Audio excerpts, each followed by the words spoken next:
In my last tutorial, I showed you how to do an in-the-hoop applique design, and I made a table runner with that one.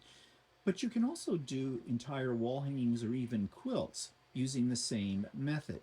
And what I'm going to show you today is how I make one of these blocks for this particular wall hanging. It's called a bookshelf quilt, and the design came from Sweet Pea Designs.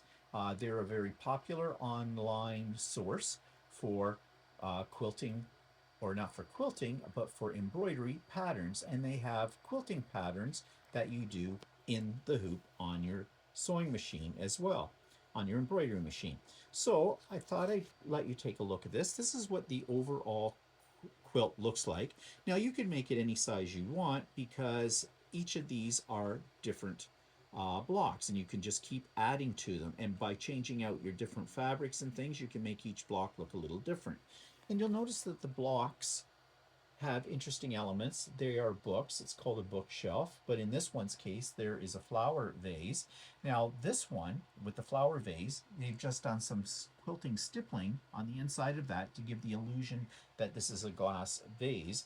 But you can use mylar sheets, because you can sew on mylar sheets and put them over top of some of these pieces to give a more dimensional look to them.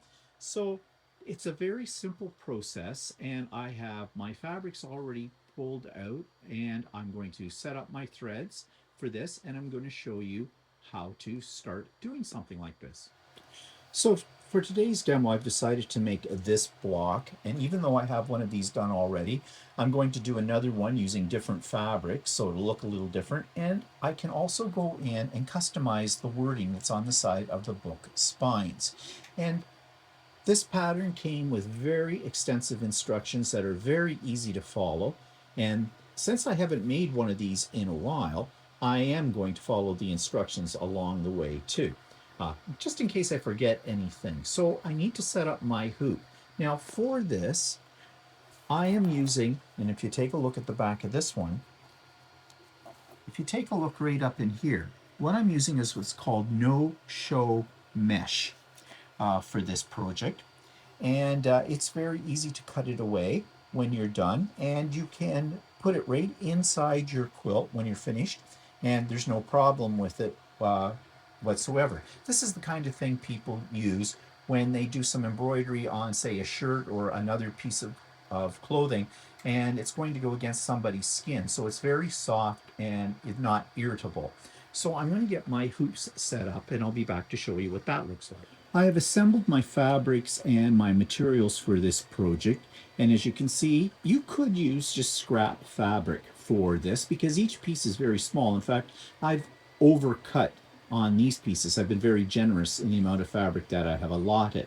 I also have a piece of battleizer. You could use regular batting as well, but I prefer battleizer in a project like this because since this is going to be a wall hanging as opposed to an actual quilt, I find that makes things lay a little flatter.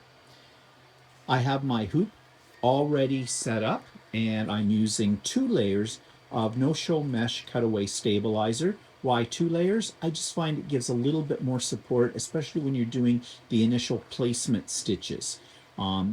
If you use less than that, you have the problem that your stitches may actually pull up through your stabilizer. So I have everything to go. Oh yes, I've also picked my colors of thread out as well for this project.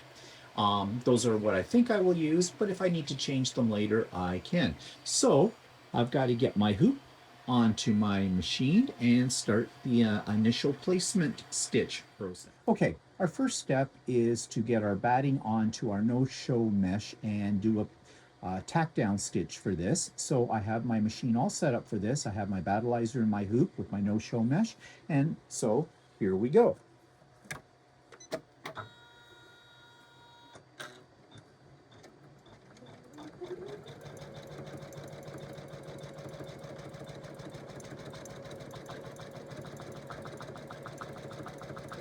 So I'm going to let that finish, and then I'm going to take it out of the machine, and I'm going to trim away the batting all the way around that tack down stitch.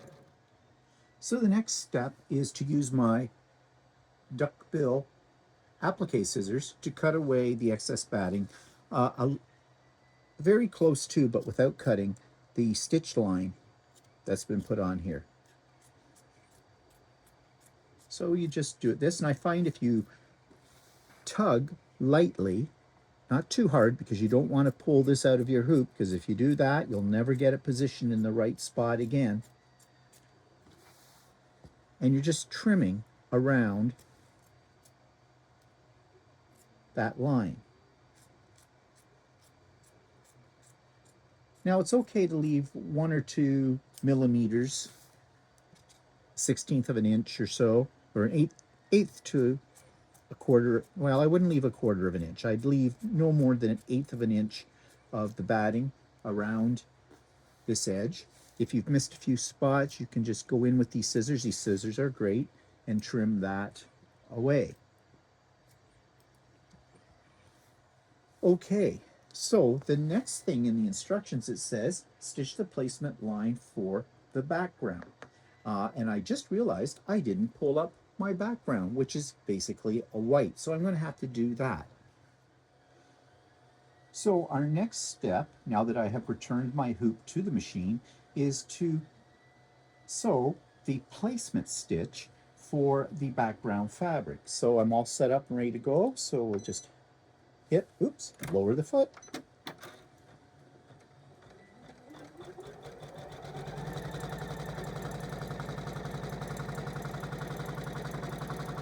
And I will use this placement stitch to know exactly where to lay my background fabric. That way I know I've cut enough pieces for this that they're big enough.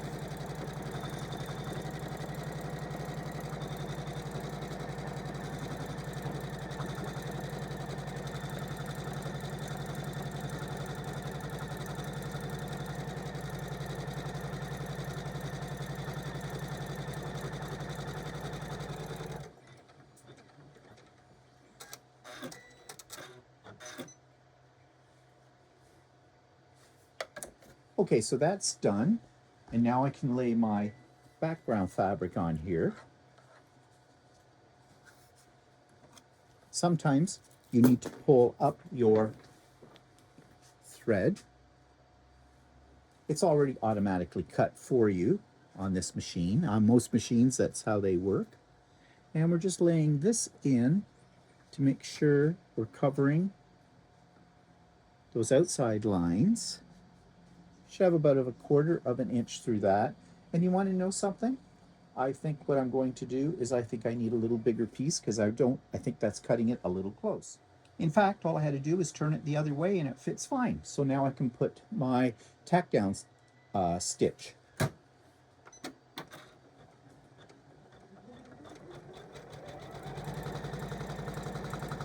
Now I prep all my fabric with a little bit of spray starch. Actually, I use a spray starch alternative. I love using Acorn Precision Piece quilting or Precision Piece pressing solution. I find that works really, really well. So we'll let this finish. And then the next step in this, according to the instructions, is I need to trim around those lines, but in the seams or in these edge pieces, I need to leave about a ½ an inch of fabric. In fact, you don't even cut them off from the side. All I'm going to do is trim it from the top. Now the instructions suggest that you cut this fabric inside here out and leave excess fabric on the edges, which is important for when we trim it down later. We want about a ½ an inch all the way around to work with. Now, you can do this. You can cut this piece out if you wish, or you can just put your fabric over top of it for the next stages and not worry about it. Now, that will make your piece a slight bit thicker. So if you don't want that effect, you don't have to do that. I think I am going to trim it away for this just to illustrate how to do this.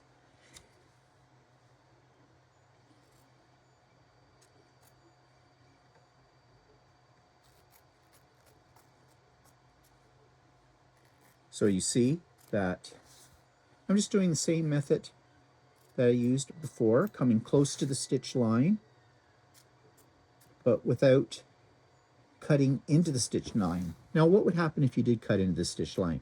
Well, if you only took a little snip out, you'll probably be okay, because there's going to be other stitching, like satin stitching and placement stitching, over top of this piece. So the piece will be well secured by the time you're done. But it's best if you don't cut into your stitches. It just makes sure that your fabric is always laying flat onto the batting, so your needle, or your needle foot, doesn't accidentally get caught in it. That can be a major disaster if that happens. Ask me how I know. So that's all I'm going to cut away from that. And I'm going to return it to the hoop, or return the hoop back to the embroidery machine and do the next step. Now the next step is to sew the placement stitches for the actual book spines. It's going to show us where to lay down the fabric. And you'll notice that so far I haven't changed colors, because these are all placement and tack down stitches. They are going to be buried when the other pieces of fabric get added to this piece. So you don't have to worry about the color in this stage.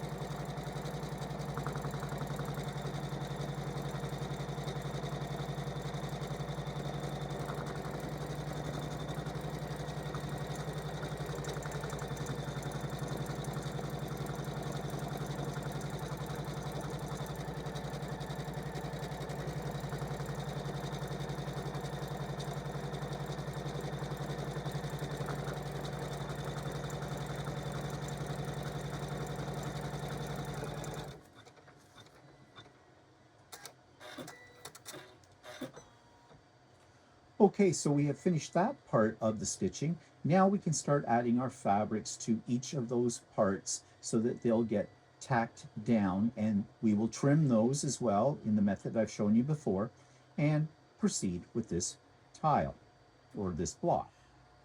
Okay, the next step is to start building the spines of the books. So we're going to lay one of our pieces of fabric down onto this one, and you see here I have cut a very generous amount of fabric, and we are going to trim that, so that is not a problem at all, and stitch this down. Now I have a choice. I can either do this, stitch it down with just using black thread, or I can use another color that's closer to the color of the fabric. And I think for the sake of this, I am going to do it in a color that is closer to the fabric. So I'm just going to rethread my machine right here, and I'm going to let you see this process of rethreading. You probably can't see up here at the top of what I'm doing, but I'll bring it down.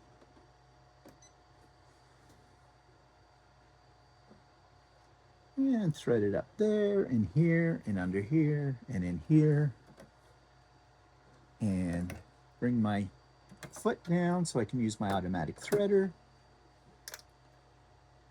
Grab the loop, and there we go. We are all threaded, and we're ready to go. So here we go.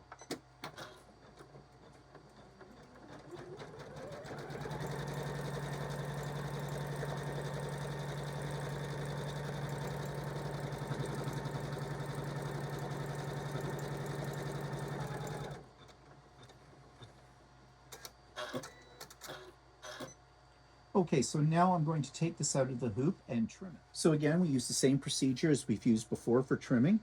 We're just going to use our duck-billed scissors. Now, one advantage is if I had left this with the black thread, I'd be able to see my stitch line a little better here. But as long as I pull, gently tug, not pull, gently tug along the fabric it'll come up by the stitch line and basically just follow it right along.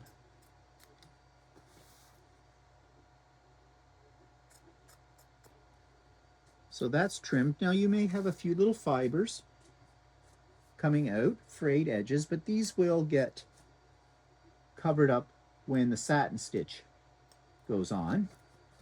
But right now I'm just trimming off any of the more obvious ones. Okay, so the next stage is to take our next color, place it over the book lines, and return this to the hoop and do the next stitching procedure. And I'm just going to do that now for each of the book spines. I'm going to put the fabric down on the placement lines. I'm going to stitch. I'm going to trim, and until I've got all the book spines done. That's what I'm trying to say. And I'll show you what comes after all of that. Okay, so I have all my fabric for all my book spines laid down, and they're tacked down, and I did switch back over to the black thread because it was easier to see when I was trimming around each piece. And I've sort of cleaned up some of my little frayed hairs that are here, and I'm just using a lint roller to pick up those little pieces just so they don't get trapped in the satin stitches that are about to take place here, because they might poke up out of satin stitch, and if they do that, then it just makes things look a little bit messy. You don't have to be absolutely perfect on trimming these away. Just get the obvious ones out of your way, because as I said, the satin stitch will hide many of these.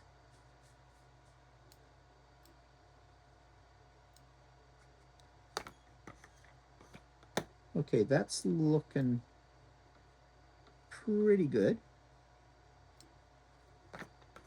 And of course, some fabrics fray more than others.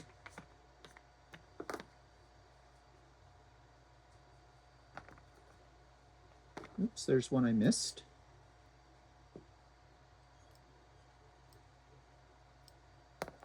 Okay, so in my instructions, what's happening next is, and I'm just looking here, we're going to be doing a satin stitch along this edge of the book, across the top and along the edge. So I do want to have a coordinating color for that. So I'm putting this back on my hoop, turning it around so you can see.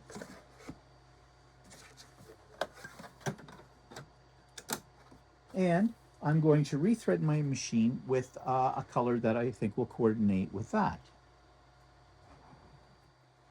Okay, so here we go with the satin stitch.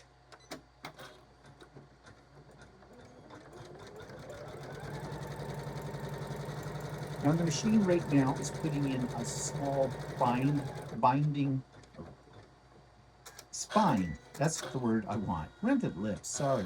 Wants to put in the details for the spine first.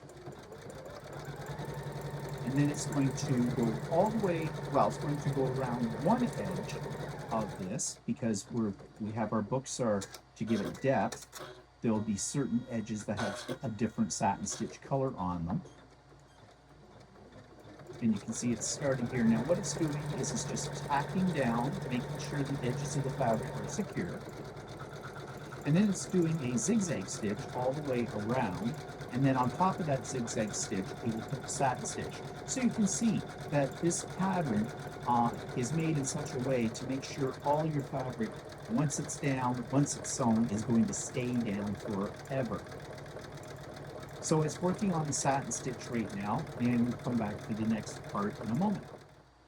So now we're going to do a similar process with one of the other books, and we're just going to work our way according to the instructions on the embroidery program, doing the satin stitch where they need to be, and then we'll move on to the next stage.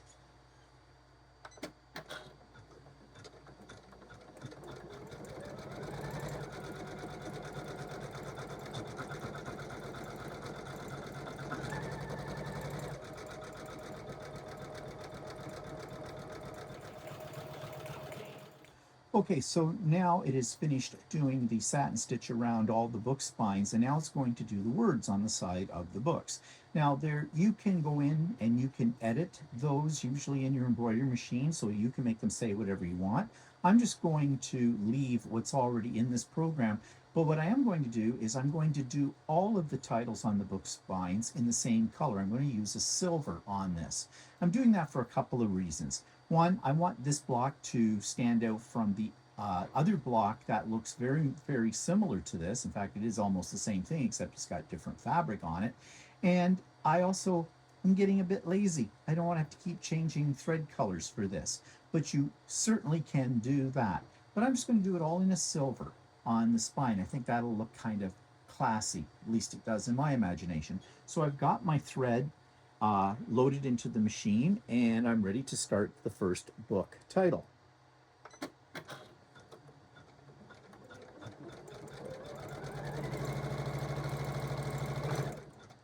Now I'm just stopping the machine right now because there is a tail of my thread hanging out, and I don't want that to get caught up. Now, I have to admit, this is good practice, what I'm doing right now, stopping the machine, getting rid of that extra tail thread. But I have to admit that sometimes I don't do that, and it usually does get buried within the stitching that's happening. But this time I did that. I trimmed it so you could see it, and restart.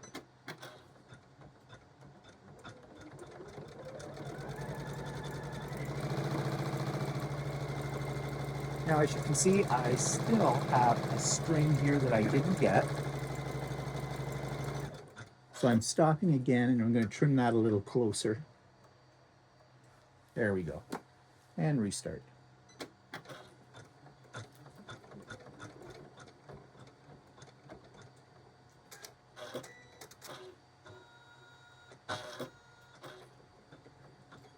Now you notice that the machine is set up in such a way that usually that tail, it pulls down into the batting or into the back of the piece itself. But sometimes that doesn't happen.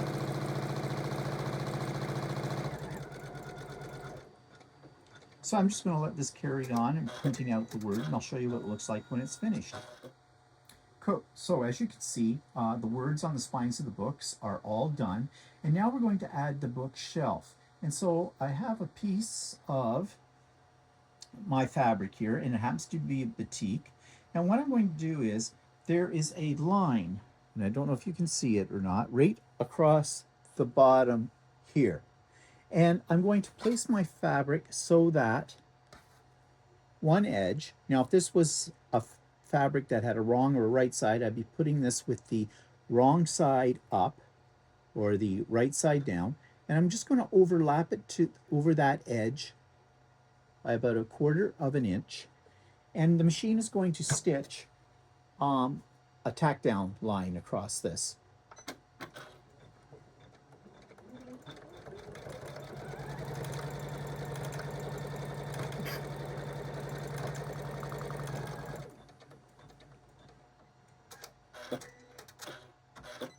Now, one thing I didn't tell you was I've changed out my thread color to a dark brown for this, and you'll know why I've done that in just a moment. But the next stage is lift up the foot, take your fabric, and pull it down and fold it right along that stitched line underneath. So that gets rid of your raw edge. And now, the next stitching is going to hold that down. Now, I want to grab my stiletto for this because I want to make sure my fabric doesn't ride up. And don't use your fingers, use your stiletto. So,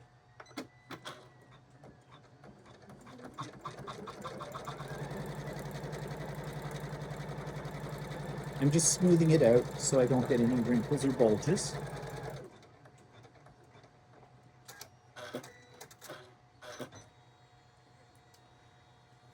Okay, so it has done that. Now the next thing is to do the stippling right in here. And I'm using the dark thread, which I said I already put into the machine for this. And I've been consistent on all these blocks when it comes to the shelf. I've done them all in this same color, so when they're all sewn together, it's going to look like a continuous bookcase shelf, and I've done the stippling all in the same color as well to keep that consistency.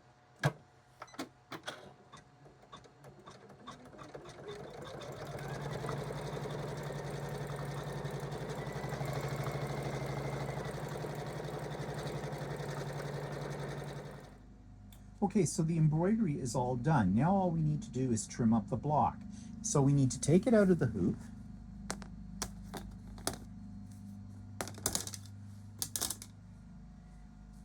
And we're going to trim approximately a 1/2 inch all the way around from this outside black line that we did when we first tacked down the background fabric. So I'll take my ruler and I'm just going to put it on the 1/2 inch line along that sew line.